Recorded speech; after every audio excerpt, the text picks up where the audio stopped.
Ringo Rödegen est un homme loyal avec une volonté très spéciale. Alors qu'il était jeune, son père fut contacté par l'armée pour défendre son pays, mais a déserté et est mort dans une maison d'arrêt à cause d'une maladie. Sa famille et lui ont donc dû trouver un endroit où vivre, car la trahison du père les ont laissés dans la misère. Dès son plus jeune âge, Ringo avait un problème de peau et n'arrêtait pas de saigner pour aucune raison. Il a dû rester la plupart du temps chez lui en ratant les cours, car chaque blessure pouvait être fatale pour lui. À l'âge de 10 ans, en pleine nuit, un homme mangeait une pomme de terre tout en le regardant dormir et lui disait de ne pas faire de bruit, mais Ringo apercevait du coin de l'œil sa famille sans vie au sol et un couteau imbibé de sang. Il prend peur et décide de le pointer avec une arme, mais l'homme l'avertit sur les conséquences de ses choix et s'approche vers lui. Ringo saigne de plus en plus du nez jusqu'à en étouffer et lâche le pistolet, le ressaisit avant l'homme et lui tire une balle dans la tête. Depuis ce jour-là, Ringo ne saignait plus du nez et sa peau avait pris du teint. Mais sa façon de penser a aussi été affectée car depuis ce duel, Ringo pense que ce monde est un monde d'hommes et qu'un combat loyal est le seul moyen de donner à chaque individu une nouvelle vision du monde.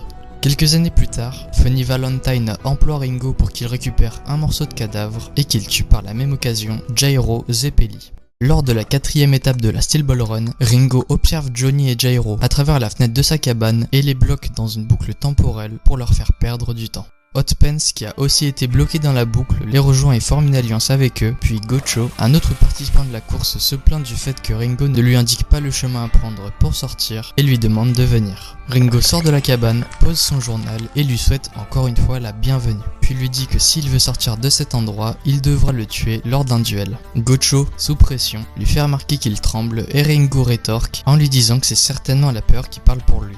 Il lui conseille de s'approcher de 5 pas en avant pour espérer le toucher, mais Gocho perd patience et dégaine son arme, puis le touche à l'épaule, mais Ringo lui tire une balle dans le torse et remporte le duel. Il l'achève et retourne dans sa cabane tout en sanglotant, puis Johnny et Jairo partent pour reprendre la course.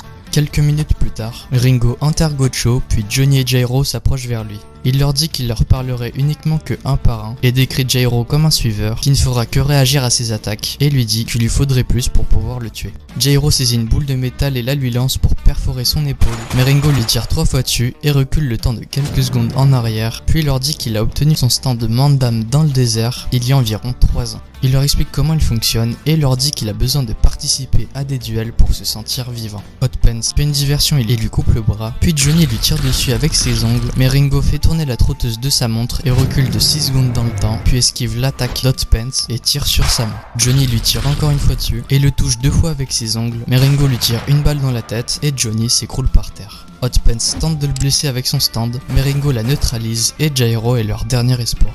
Il lui lance une boule en métal qui lui perfore l'oreille, mais Ringo lui transperce le ventre et l'épargne car selon lui, Jairo n'a pas la volonté des ténèbres. Ringo amène Johnny dans sa cabane pour récupérer un morceau de cadavre et le remercie pour ce duel.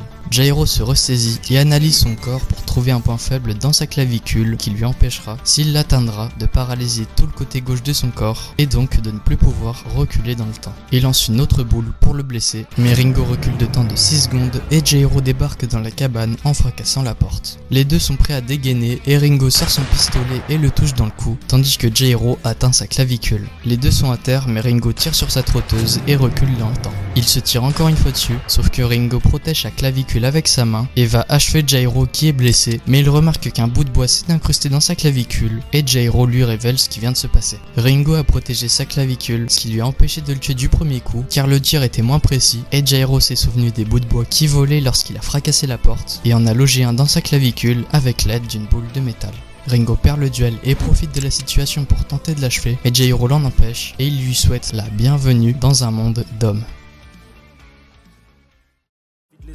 La plupart n'ont pas de rêve et ils trouvent les études lassantes. J'ai vu des ex-champions devenir dernier du classement. Nique l'alcool, les types sont fucked up. Y'a du taf que de juillet à octobre.